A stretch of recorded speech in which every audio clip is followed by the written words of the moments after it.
All right, Daniel Modell, welcome to the show. Thanks very much for inviting me, Brad. So you have a book, The Warriors Manifesto. But before we get into the book, let's talk about your background, because I think it's really interesting.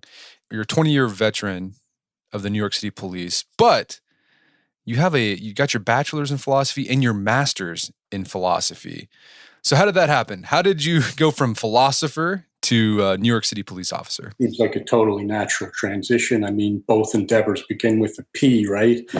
So I developed an interest in philosophy as an undergraduate at New York University. At the time, there was for me anyway, a pretty vibrant intellectual atmosphere on campus.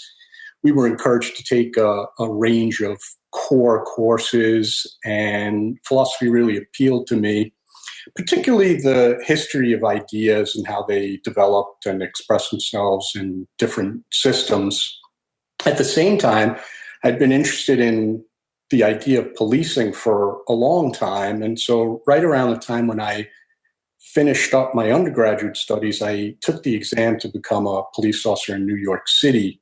Now, as I recall it, there were some legal challenges to establishing a list from my exam. So I continued to pursue my interest in philosophy, and I ended up in a graduate program in the University of Texas at Austin. During that time, a list of candidates was finally established from my police exam, and I deferred my investigation to become a cop so that I could finish my studies at Austin. And once I did that, I moved back to New York City, started my investigation, and was hired by the NYPD in 1995. And when you were doing your graduate studies in philosophy, what type of philosophy were you focused on? I started out at the University of Texas with a specialty in ancient philosophy. During my time there, I ended up hooking up with a professor by the name of Edwin Allaire, whose work was more in early modern philosophy. So over time, I developed an interest in that, Descartes, Hume, Berkeley, figures like that. I still maintain an interest in ancient philosophy, Plato and Aristotle. Some of the pre-Socratics really interested me. But I ended up writing my master's thesis on something more like early modern with Allaire. Well, I'm curious, when you finished your master's and you went back to become a cop, how did your background in philosophy influence your approach to policing?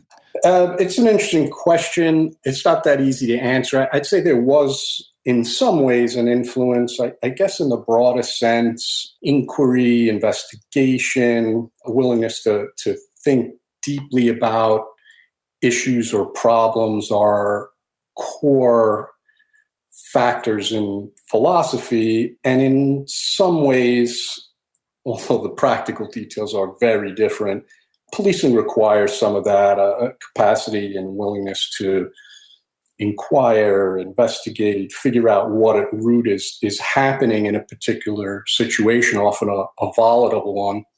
So in a very broad sense, there are these mirrored set of skills between the two. But that said, I mean, I don't want to exaggerate the similarities. In the course of my career as a cop, I don't recall any encounters in which I was tempted to cite a passage from Plato's Symposium or to counter a crazy rant from an emotionally disturbed person by pointing out to them the law of non-contradiction or something like that. But maybe the best way I could say it is this: speaking for myself, developing a thoughtful temperament was helpful in navigating some of the craziness of policing, and studying philosophy did help. I met. Yeah, it would have been great for a cop show if you had a quip with the symposium. That's my next project. Right. With quotes from Plato. Right. And so are you still with NYPD or are you doing something else now? I'm not. I retired in 2015, so about 3 years ago. I retired as a lieutenant. In the meantime, started a business with a couple of partners of mine. They were sergeants in the NYPD. Both of them are also retired at this point. It's called Ares Tactical and Emergency Management Solutions. We do self-defense and tactical training for civilians, law enforcement, security personnel, and we have a blast doing it. Well, let's talk about, you've also become a writer. So you got this book, The Warriors Manifesto. What was the impetus behind this book? Was it basically trying to distill all your thoughts about, I don't know, what it means to be a warrior? Because again, I mean, you're in an interesting position there because you've studied this abstractly, right? Reading Plato and Aristotle, but also you've lived it day to day. So was there like a moment after you retired where you're like, I need to write this book, or has this been brewing in your mind for a long time and you finally just decided to put finger to keyboard and get it out there? Yeah, the latter, Brett. I'd been thinking about a project like that for some time, certainly before I retired. It's hard to kind of bear down and write a book while you're, working third platoon at a Bronx precinct. But yeah, I'd been thinking about it for some time. I would say there were two major factors that kind of pushed the book out of me. The first was, this kind of felt need to kind of understand in fundamental terms what the warrior professions are really about, why society needs military and law enforcement, and the ideals that they should strive towards. But the second one, and this was felt more towards the end of my career, it's related to the first in some ways though, was a desire to answer the relentless din of criticism that was coming from some of the more shrill activists around at the time and directed at law enforcement currently. But look, let's not forget, there was some pretty shrill criticism of the military not more than a couple of generations ago. So I wanted to provide some sort of comprehensive answer to that kind of criticism, not directly, but more in the way of establishing a framework that kind of detailed the extent to which the warrior professions are critical and really bulwarks of civilization. Yeah, it's Platonic. It's sort of Platonic in a way. So let's get Platonic. All right, let's start off with definitions. So, what in your idea of a warrior? What makes a warrior a warrior? Yeah, good question, and one that I try to tackle in the book. I'd say when we raise large questions like what is an X, it's, as a point of method, it's always good to start with common or traditional answers to the question. That is, by the way, Socratic. Thanks for right. That's what Socrates did, right? So, for example, if you want to say that fighting for country is a defining characteristic of the warrior, you want to figure out whether that excludes too much and includes too much. I think that it does. So if you want to take that as a defining characteristic, let's not forget you have to include Japanese soldiers of the Axis who at certain times caught Chinese infants on their bayonets in a kind of warped competition. And on the other hand, you would have to exclude an extraordinary figure like Spartacus, who didn't fight under the banner of any nation, quite the contrary. Having said that, by the way, fighting for country may be critically important personally for individual warriors, and maybe should be in many cases. But I would say it can't be a defining characteristic of the warrior as such, because it includes too much and excludes too much. The same is true, if I could push forward with it a little bit, even if you want to say fighting in a war, right, really defines the warrior. Because think about it this way, there are many, many hundreds, thousands who have joined Army, Navy, Marines, Air Force, and with everything that implies, willingness to fight and die so that others can sleep soundly. But given the times that they joined the military, which were relatively peaceful, they never did fight in a war. But I know plenty of these guys, as I'm sure you do, Brett, and it seems wrong not to call them warriors. The same, I would say, is true of cops. Cops, at least in their capacity as cops, don't fight in wars, as that term's commonly understood anyway. But nevertheless, I've served with many of them over the course of a couple of decades, and they are every bit the warrior. So, and then on the other side of it, not everybody who dons a uniform or who's even in a trench is necessarily a warrior, and some of the better soldiers will be the first to tell you that. Hey, we could go on. I mean, historically, look, some who fought in wars after they defeated or achieved their military end would rape and pillage, and we don't generally want to apply the kind of the term warrior to those guys because they behave like thugs, right? Thug and warrior, at least in my mind, don't go together.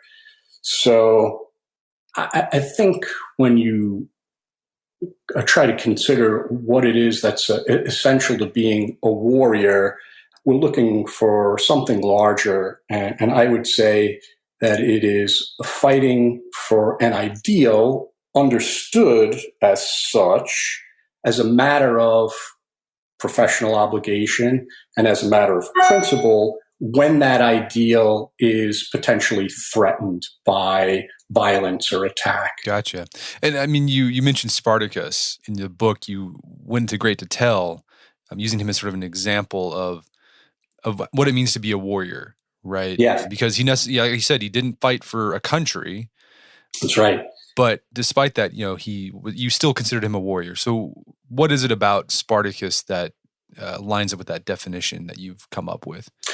Well, I think that what's so compelling about Spartacus as a historical figure, and in no small part as a figure of myth, is that he defied all of these traditional categorizations associated with the warrior. Like I said, and as I point out in the book, he didn't fight under the banner of any nation. He certainly didn't have a traditional organization to his army. And yet he fought with a purity of purpose and a kind of stubborn defiance in the face of adversity that any warrior would surely recognize in himself. So I think he really captured very neatly that you fight for a larger ideal, in his case, freedom. He started out or he was captured and kind of forced into slavery in the gladiatorial games. So he fought for freedom, both for himself and rallied others to his cause. And when that was threatened, as it was immediately, by counterattacks and his possible destruction, he fought for it. He fought for himself with all that he had. Tactical savvy, raw guts, and again, all in the service of that larger ideal of freedom. And that's a warrior. I mean, I think that really sums up what a warrior is. So we've talked about the what of the warrior. They fight for some ideal. Let's talk about those ideals. That's like the why of the warrior. How do you decide which ideals are worth fighting for, right? Because that gets tricky, right? Because everyone, like it's that phrase, everyone's a hero in their own brain or their own mind. Yeah. So they might think they're fighting for a great cause, but it might not be. It can get pretty tricky at times. I would say there are some views that are obviously kind of off. If you're fighting for the right to exterminate a defenseless minority, it seems a wild set of rationalizations that would justify that in your own mind, where you're still calling yourself a warrior. somebody who's fighting for some worthy cause. Does that make sense so far? Yeah, that makes sense so far. Yeah. So while I think you're right, there are issues that are debatable around the periphery. At the core, a warrior is a protector. A warrior doesn't want to fight or kill the defenseless or the innocent. To the extent that a warrior wants to fight, he wants to fight bad guys, or he wants to fight another warrior. So at core, I think we start there in trying to figure out what it is that the ideals toward which warriors should strive. Does that sort of answer the question, at least in a preliminary way? Yeah, in a preliminary way, sure. Well, let's I think examples are useful, like Plutarch, right? That's why I love Plutarch. He gives actual examples, and you do this in your book. You talk about the Persian War as sort of a case study in exploring the why of the warriors. What can the Persian War teach us about that? So the Persian War, I think, is instructive in this sense. It was a conflict between two alternative visions, right, of society. One, represented by Xerxes, was essentially planned, despotic, surrounded by vassal colonies. And Greece, which was really a series of separate nations, separate city-states, each inclined often to spar with the other, each very jealous about guarding its independence and with at least a rudimentary respect for freedom. So when Xerxes invaded Greece to make it yet another vassal state, the Greeks, or at least some of them, formed a confederation to stand up against that attack and maintain their freedom and their independence. One of the most dramatic battles of that conflict was the 300 at Thermopylae. There was a small group of Spartans for religious reasons. Sparta didn't enter fully into the war, at least not at that time. And so a small group of 300 led by their king Leonidas took up a position at a terrain that was tactically advantageous to them, Thermopylae, the hot gates, right? It was narrow, and so allowed them to manage and control the conflict, even though the Persian army was enormous, far larger, of course, than the 300. Some estimates, like from Herodotus, say that there was 1 million of them. That might be an exaggeration, but in any case, there were many, many more than the 300 Spartans.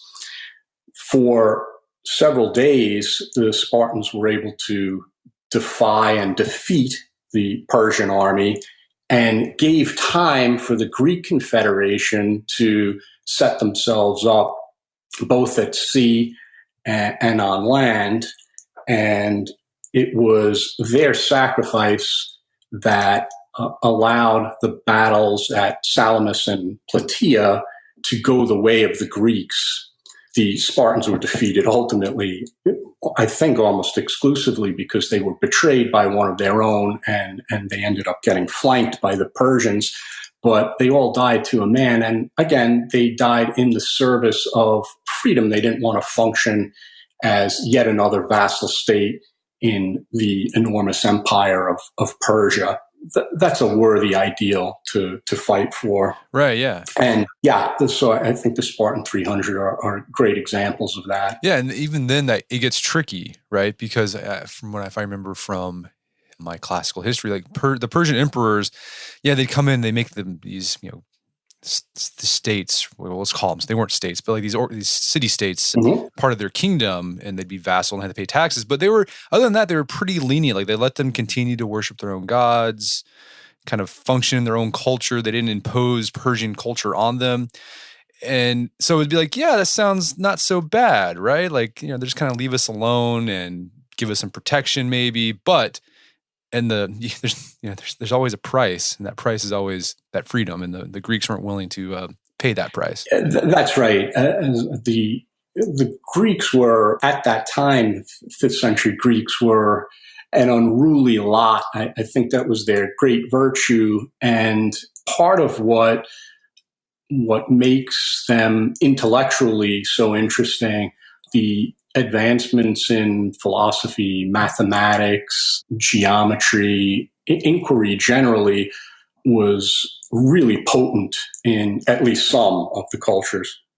Interestingly enough, I mean, you're right, history is kind of sloppy, not so much in Sparta. Despite their bravery at Thermopylae, the Spartans were not generally a really inquisitive lot like the Athenians. And in fact, I'll go further and say that the Spartans in general were much more noble in defeat than they were in victory. The Spartans, after all, had a whole system of helotry, if you remember any of that. It was, in many ways, a slave society itself. So, yeah, history, look, is always more sloppy maybe than we'd like. But on the whole, when you compare the Persian Empire at the time under Xerxes, there was a definite overlord at its center. He did see himself as a god. He wasn't alone in that, but he did see himself as a god and thought that the remainder of the world should come to heel because, after all, he was a god. On the other side, you have the Greeks who didn't accept that, who believed in, at least some of them, in the power of individual inquiry, the importance of freedom, democracy. And between those two, I think that the Greek approach is the right one. And in this case, at least, it showed in battle. Yeah, and I imagine the why of the warrior. I mean, it's something that I think someone who's in that position has to grapple with. They probably grapple with it all the time, whether they're a police officer or a soldier. You know, they sign up for a position where their job is to execute an order or execute a law, right? But they might think, well, is the law just? They might go through them, but they still have to, they're in that position where they have to. That's their job, but there's that internal struggle. Well, is this the right thing? I mean, how do you, in your experience or just talking to other people in that position, what's the thought process that goes on there when they're trying to figure out the why of the warrior? They might have this ideal, but on the day-to-day, they might feel like they're coming up short on it. I think as a practical matter, most guys in law enforcement and the military have a healthy respect for the notions of freedom and individual rights. So in the broad sense, I don't think that they struggle at that level. But as you're getting to and pointing out, it's more on, with particular decisions and our particular policies, are they just? Now, how do you navigate that? It's a good question. I think you never want to forget your humanity, right? And you always want to remember that in the end, you're there to protect, right? In the broader sense, the defenseless, the innocent, those who aren't really in a position to defend themselves. And so if you start to veer towards, look, I'm just sort of doing this by the numbers and for the numbers, if I can put it that way, to be specific about it, my boss or executive management wants X number of criminal court summonses issued per month or X number of arrests. And so, I'm just going to do it, even though discretion under other circumstances would press me to probably give a break in a lot of these cases. Otherwise, that's when you start veering into really losing a sense of yourself. And that is a problem in bureaucracies where performance is so commonly measured quantitatively. It's that, to borrow a phrase from Jerry Muller, the tyranny of metrics. But when you start thinking sort of almost exclusively in terms of numbers, you're going wrong. You want to think more qualitatively about what it is that you do, because if you don't, you kind of sap the nobility from the enterprise. No, that makes sense. It's very Aristotelian, right? Where it's you're trying, it's like using your, what do you call it, Phronesis, your practical wisdom to figure out what the right thing to do at the right time for the right reasons. To be sure. Yeah, to be sure. And like I said, one tell is this tendency nowadays to kind of quantify everything and think that you've summed up the person or the world by doing that. Policing, and I would say the military too, has always been more art than science. Don't get me wrong, science plays a role in both professions, but it's always been more art than science because, after all, in the end, it's about human relationships and how you navigate those under extreme circumstances, to be sure, but nevertheless, they're human relationships, and in the end, human relationships can't be finally quantified, if that makes sense. That makes sense. Facebook thinks you can quantify relationships, but it's not how it works in real life. Yeah. Well, so let's kind of carry on this idea about the tension between a warrior and bureaucracy. Yeah. We had a guest on a couple weeks ago talking about the worth of war, and he talks about all the innovations that have come from warfare, and one of them is bureaucracy. We got bureaucracy to wage war more efficiently. So there's a role for bureaucracy because it makes things more efficient, make sure things get done. But as you said, it's a double-edged sword, and it can sort of muck things up and make things harder on those sort of day-to-day questions.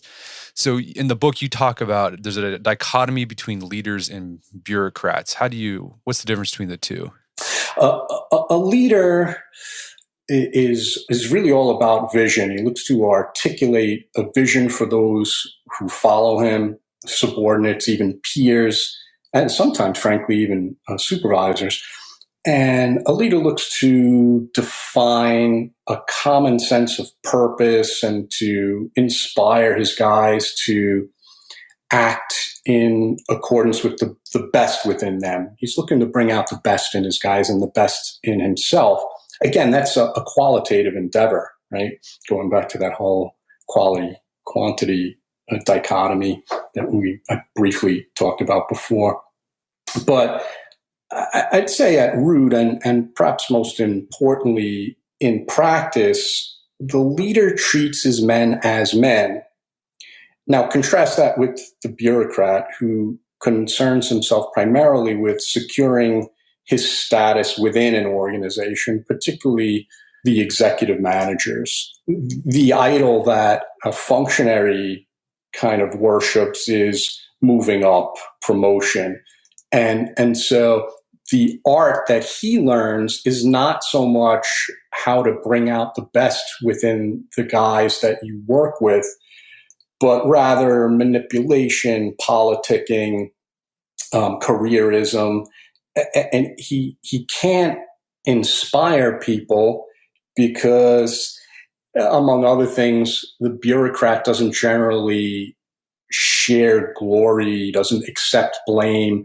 One thing that you'll almost never hear from a bureaucrat is, that's my fault. That one's on me. It's my responsibility. But you will hear that regularly from a leader. So the bureaucrat, especially a certain kind of bureaucrat, is really concerned with propelling himself forward within a bureaucracy. So, among other things, what the bureaucrat has to master is process, protocol, paperwork, procedure, and in many ways, these define the limits of his world. Whether the process, the paperwork, the procedural minutiae serve any meaningful purpose, it's a question that a functionary never really raises. And in fact, functionaries don't question, period, because they understand implicitly, if nothing else, that pushing upward in a bureaucracy means not upsetting the status quo and not rocking the boat. The leader is the opposite, right?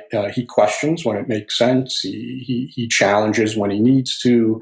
He speaks out because he's motivated by a larger sense of right and wrong for himself, for his guys, and for the organization too, for that matter.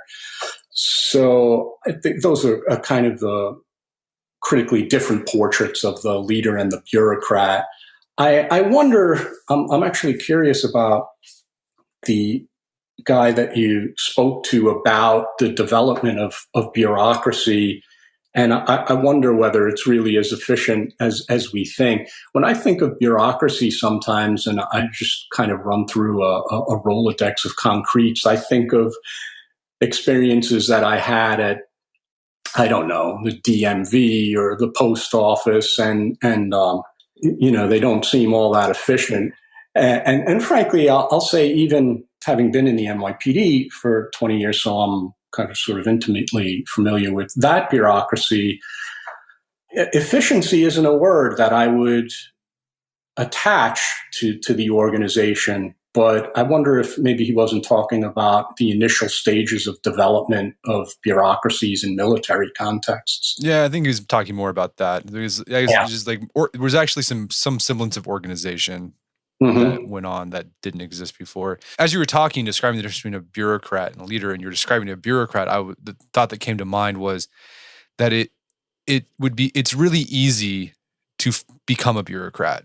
Yeah. Right. Because as you said, like, that you have a system, like, you know exactly what you're supposed to do. That's right. And that's comforting. Right. Yeah. So you do that. So I can see why. I mean, a lot of times we feel like, oh, I would never become a bureaucrat. But like, I think our tendency would be like, yeah, that's nice because I got something to tell me exactly what to do each and every day, and I don't have to think at all. That's right. You're exactly right. The comfort of bureaucracy is that you never really have to raise larger questions for yourself. Your role is entirely defined by procedure and protocol. Hannah Arendt made a really interesting point in regards to this in her book on Eichmann, where she said, look, in some ways, we want to see a figure like Eichmann as this deeply and obviously evil Darth Vader, Satan-like character. But the truth is, he was the perfect bureaucrat. I mean, all he was really doing was pushing paper from one side of the desk to the other, because that's what the bureaucracy defined his role as. The fact that the papers involved transporting defenseless people to gas chambers never really fundamentally entered his thinking. He was all about his role within the bureaucracy. But of course, that's one of the problems with bureaucracy. It is comforting in some sense. It is easy, but what it takes from you is that very human impulse to question, but am I doing the right thing? And so that's the deep problem with bureaucracy. And it certainly asserts itself in, I think, many, many different organizations, but certainly in law enforcement and military organizations. And I imagine that there's a tension for individuals who are striving to be leaders, because on the one hand, they want to question and they want to make sure they're doing the right thing. But on the other hand, you have to sort of play the game. If you just run roughshod and you just become belligerent and say, you guys are idiots, you're doing everything wrong, like, no one's going to listen to you, right? You'll get kicked out or they'll just ignored. So how, and maybe in your own experience or seeing the experience of other people in law enforcement or the military, how do they balance that tension of being a leader, but also having to sort of play the game so people actually pay attention to them? Does that make sense? Well, let me start by saying, frankly, a lot of them didn't. Leadership within law enforcement organizations among executive management, I don't think that it's common, where you would expect to see it, by the way, other things being equal. But it's not that common, and it's not common for precisely the reason that you cite. If you don't, as it were, play the game, if you cast yourself as somebody who's going to question and rock the boat, you're not going to be pushed forward in the bureaucracy. Bureaucracy loves its own status quo. So if you're all about change and trying to make things better, and trying to improve morale, for example, you're going to have a hard go getting pushed up with bureaucracy.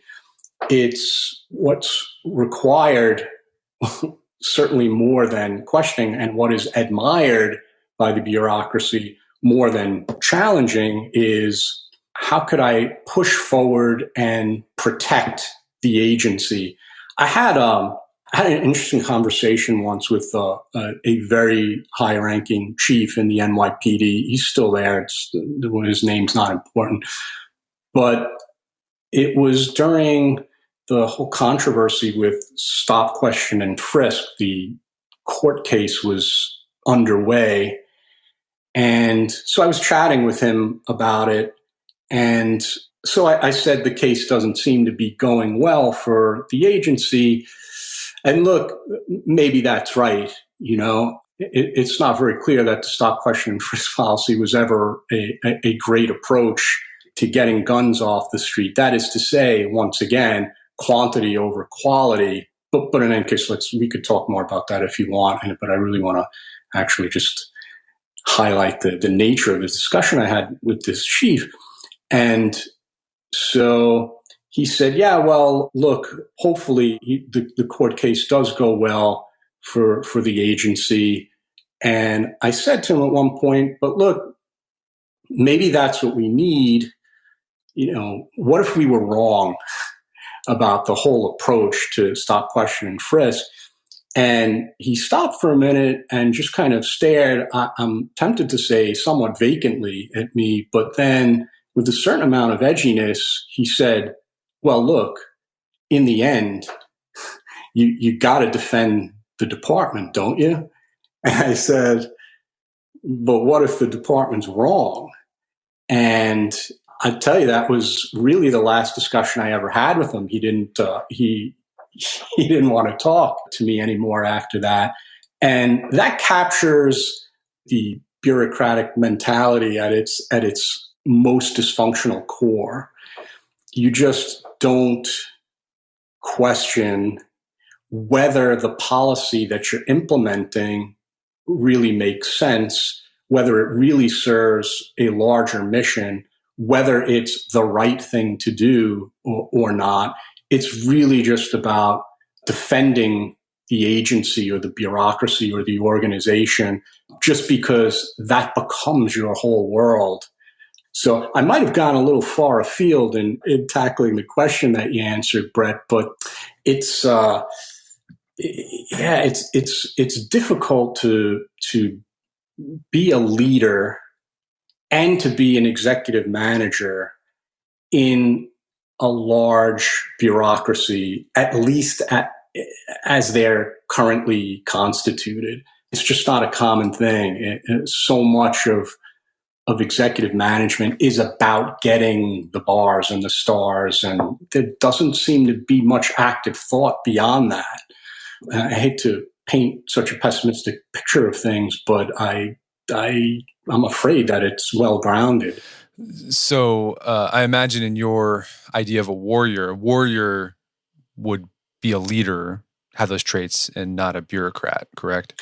Sure, because the warrior is driven by, or should be driven by, a sense of right and wrong. A warrior would never be disinclined to question. That doesn't mean that when he's questioning his every single action. I mean, when you got to fight, you got to fight. And most of the time it's pretty clear when you have to do that. But there's a whole series of peripheral issues that, as an independent actor who's striving towards the best within himself and towards larger ideals, he would tend to question and to challenge when that's necessary. So I think the rudiments of leadership kind of fall within every warrior. Not necessarily every warrior is a leader, but all the rudiments of solid leadership, I think, are within the warrior.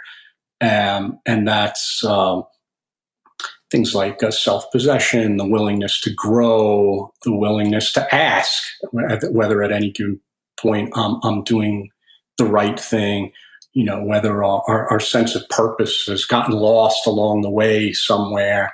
So, yes, I would say leadership certainly comes from those who dedicate themselves to developing the art of the warrior. And I don't think that you can develop into a leader if you're mired in process and protocol and paperwork and procedures. The real center of most larger organizations. So we've been talking about the ideals of a warrior, what makes a warrior, but we haven't hit on the actions of a warrior, because they have these ideals that they fight for. So that means they have to use violence sometimes. And you call this the central riddle of the warrior, right? That to fight violence, you have to use violence. Why is that the central riddle? So there's a common belief that violence begets violence, right? And so if the warrior uses violence, and surely he does, doesn't that merely perpetuate something that's not at all desirable? That is to say, in using violence, you merely beget further violence. So the warrior is really just a kind of taking up his appointed role in this perpetual dance that never ends. So it is a riddle, and it's a challenge that's worth thinking about and answering. I would say that historically, as a general principle, it's not true that violence necessarily begets violence. I'll give you a specific example that may be instructive. Let's take the conflict between primarily the United States and Japan during World War II. So fighting in the Pacific was ferocious during that conflict, and Imperial Japan had said quite explicitly that they were willing to fight to the last man rather than surrender. And partly as a result of that, Truman ended up okaying the dropping of 2 atomic bombs on Japan, and it wrought, obviously, horrible devastation. After that, the Japanese did surrender, and so what happened as a result of that? The Japanese rejected the former philosophy that kind of pushed them into alliances with the other Axis powers. They rebuilt, they reorganized, they became an extraordinary economic power, and at this point, geopolitically, Japan and the United States are fast allies and have been for decades. And I don't think that any sensible person worries that Japan is secretly seething with rage, waiting for a moment to wreak vengeance on us. So, I mean, it's instructive. We dropped atomic bombs on Japan. That didn't beget further violence. In fact, there has been, like I said, decades of peace between the two countries since. And let me try to bring it down to an even more individual level. When your mom or your dad or both told you, stand up to the bully, did they tell you that because they thought that standing up to him, perhaps fighting him, would beget more violence? The answer is surely no. They gave you that advice because, first of all, you should be willing to defend yourself. You should be willing to stand up for yourself, or you're going to be a doormat your whole life. And more than that, what they at least intuitively recognized in giving you that advice is that on the whole, the bully will back down if you confront him forcibly. And in fact, if you have to fight a bully, even if you lose, it's unlikely that he's going to target you again, because bullies are looking to target or attack what they think is weakness and not strength. So historically and logically, I don't think that there's any real reason to accept the premise that violence necessarily begets violence. Now, you could give me examples of instances in which it has. Actually, the armistice at the end of World War I is a good example of a kind of strategically ineffective of violence that ultimately led to a worse violence. But in any case, the larger point is violence doesn't necessarily beget violence. Sometimes violence and decisive violence is the only way to stop an initiated act of violence. And so that's why it's just part of the necessary makeup of the warrior professions that they be skilled at the use of violence. Violence is a tool in the end. In itself, it's neither good nor bad, right? I mean, it's amply attested in nature.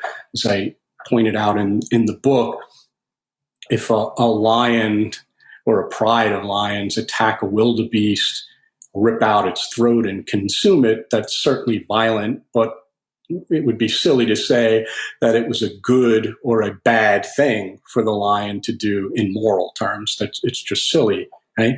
So violence in itself is neither good nor bad. It's when we're talking about human action and there's choice involved, that's when you can talk about good or bad. And intention and context are critically important in figuring out whether a particular act of violence is good or bad.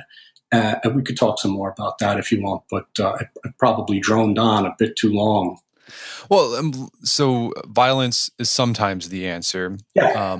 You have this great line in your book that a warrior has to be savage without becoming a savage. What I mean, I imagine that's hard. Or is that that line from Nietzsche, like, be careful when you go look for monsters because you'll become a monster too. Yeah. So how does that look like in the life of a warrior or a law enforcement military guy, someone who has to use violence and not let that, I don't know, degrade them, where they start to like it and enjoy it and they become savage, like you say?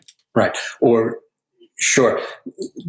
So you want your warriors to fight savagely when that's necessary. And I'll be concrete about it again, because I think that's always helpful in kind of tackling an issue or a question. Let's start with something in law enforcement, say, if a pedophile attacks a child, that's certainly an act of evil. And you want a cop, if he comes on that scene, to use violence to stop that act of evil, that initiated act of violence. Well, by the way, it could be anybody, right? Civilian or anybody. You're certainly justified in using violence to stop the pedophile from attacking the child. And let's shift to a military context. If the goal of a special operations unit is to take a town that has strategic value, or where there's munitions stored or anything like that, they should fight savagely to achieve that end. But once the objective is achieved, there is no real justification for then raping and assaulting and beating up the villagers, right? Or in the case of law enforcement, once somebody is managed and brought under control, there's no value in and no justification for then getting in extra beatings on the person. Because if you do that, you've then become the very thing that you exist to fight against. You've now shifted over into, instead of fighting savages, you've become a savage yourself. So that internal contradiction, right, is something that you would look to avoid, right? I guess the question is, like, how do you avoid that? Is it just being self-aware? Is it talking with your comrades about this? What is it that keeps you from going over to becoming a savage? I think self-awareness is critically important in that, as in all things. So yes, self-awareness is a critical first step, and consistently sort of questioning yourself, checking your premises, making sure you remember your mission and the purpose for which you exist professionally, talking to and having a common sense of purpose with other warriors, military, law enforcement, freedom fighters for that matter, that also would tend to keep you grounded. It is a difficult thing, milling around the precincts of violence as a matter of professional obligation. And it is possible, and some guys do succumb to that tendency to just wallow in the violence. That's all they come to know. But my sense of it is those guys the guys who do sort of fall into that trap always did have a kind of tendency towards thuggery. I mean, the guys who really respect the oath that they take to protect the Constitution, and in our country, in any case, to protect the Constitution and the rights of individuals, and protect the freedom for people to do everything, including protest against you. Those guys tend to be okay. I think it's the guys who always did have a little bit of a tendency and a taste for violence as such that fall into the trap of just wallowing in it and kind of yielding to it. So we've been talking a lot about law enforcement, military. I know we have a lot of LEOs and military guys listen to the podcast, but what about civilians? Why do you think it's important for civilians to understand what you're trying to tackle here with your book, Warriors Manifesto? I think there's a couple of reasons, and I think it certainly has a value for any civilians who would be interested in reading it and kind of delving into the topics that I delve into. Part of it is just that, look, there's lots of cops and lots of soldiers out there. We all know at least one, right? And usually know at least one pretty well. And so if you do want to have a sense of what it means to take on the obligations of the warrior in a professional setting, I think this book will get you on your way towards that. But there, I think, maybe is even a deeper reason and might be a deeper appeal for civilians, those who aren't necessarily in law enforcement or in the military. And that's this. You may meet a moment in the course of your life where you may have to use violence, where you may have to protect yourself, where you may have to protect somebody else, a loved one, a friend, or even a stranger for that matter. And in that moment, you are a warrior. And so to kind of gain some understanding of what ultimately that moment means, hopefully it's not much more than a moment or two, but to gain some understanding of what that moment means and kind of to think deeply about it, why did I step up? Why was it important for me to take action in this moment? I think you'll get at least some answer from the book. Right? Anything can happen. And, even as a civilian, you should be prepared and you should think about how it is that you want to act in a situation that calls for potentially violence, but certainly a firm stand, if nothing else. In fact, the first section of the book, the spirit of the warrior, is really directed towards civilians. So I think there's some value in those two things for civilians. Well, Daniel, this has been a good conversation. Besides the book, is there someplace people can go to learn more about your work? I've written some articles. The Warriors Manifesto is the only book that I have written thus far, but I've written some articles.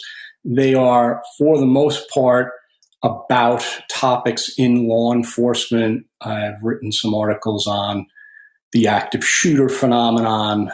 I've written some articles on case law and some of the more notorious cases involving police shootings. I think probably the most convenient way for anybody to access that is at our website. It's www.arestactics.com, ARESTACTICS.com. And they might find some value in those articles.